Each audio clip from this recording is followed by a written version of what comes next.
I am on the last project or so of level 5 of Pathways, and I looked at it earlier this week. Kind of like my 4-H projects. I looked at it this week and realized it's a long project that requires effort with the team, and I couldn't do that by today. I decided to do another speech. The thing is, this can be an icebreaker speech for the next pathway. I thought this morning, what is the purpose of an icebreaker? It's to help you all get to know the speaker just a little bit. I'm going to invite you along for a few stories here and maybe an idea at the end that will help you to know a little bit more about me. I had horrible, debilitating chronic fatigue when I entered 9th grade in high school. It had horrible effects throughout my entire life.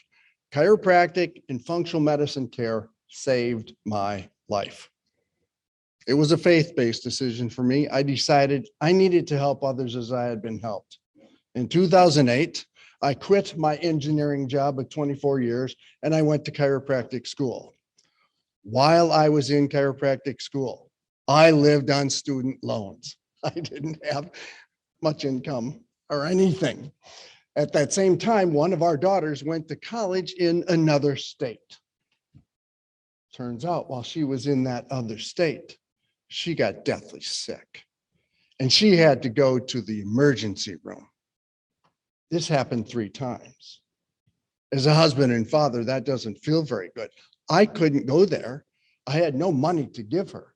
Turns out each time a different family took her to the emergency room, paid cash for that emergency room visit and follow-up visits, took her to their home and nursed her back to health for several weeks. I never got to meet these people. I have no idea who they are. I will tell you, it was rather humbling as a father to not be able to help. But it was also humbling in a beautiful way to be in the face of that kind of incredible, ridiculous generosity. It moved my heart deeply. I wondered if I'd ever have that opportunity. I did graduate in 2011 and I entered practice. And it was a couple of years into practice.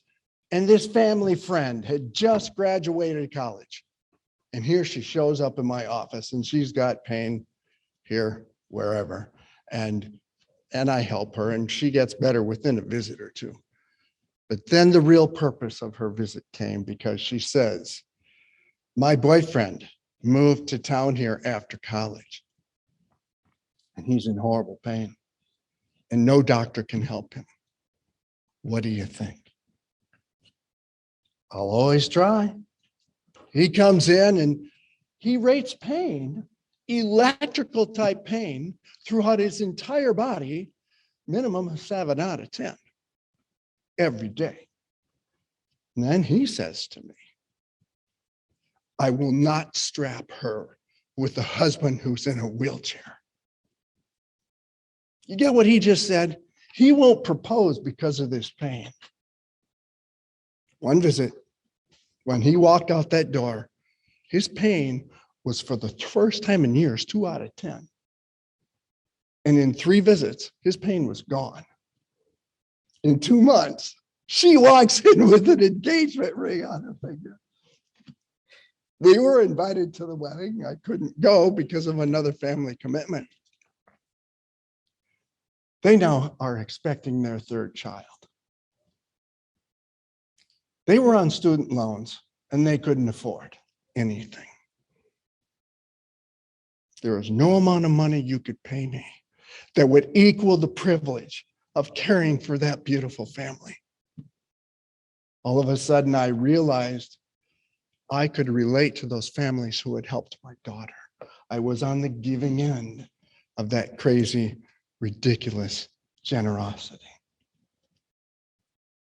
I got to join Chamber Toastmasters in November of 2012. The very first meeting, I was 10 minutes late because I went to the wrong hotel. All 3 of them on the other corners of that It was ridiculous. I was drenched in sweat, but people came around me and people were so welcoming. Everyone in this room has gotten to experience the generosity. Let me tell you a couple other examples. We've done parades. Some of our members have just made banners for that parade and walked in the parade. We've had projects. I've helped with Alternative Learning Center. Members have just bought the materials and donated them. Everyone in this room can name some instance where somebody in Chamber Toastmasters has been crazy, ridiculous, generous. It's a glorious place to live, and it's glorious to be with you. That brings us to today. Kind of a crazy place out there, isn't it? There's kind of some evil forces that are at work.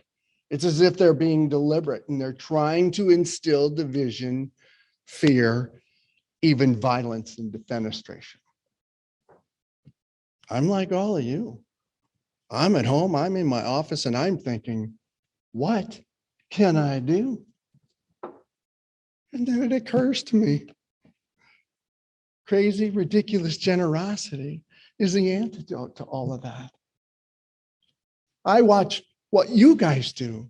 We in Chamber Toastmasters are great communicators. We are leaders in communication. I'm going to submit we are also leaders in generosity. As we become intentional about being generous and loving, especially to those with whom we disagree, we are going to see a ripple effect throughout our community and maybe even throughout the world. We'll get to see a place of unity, courage, and cooperation. For whatever you can do, I thank you. Mr. Toastmaster.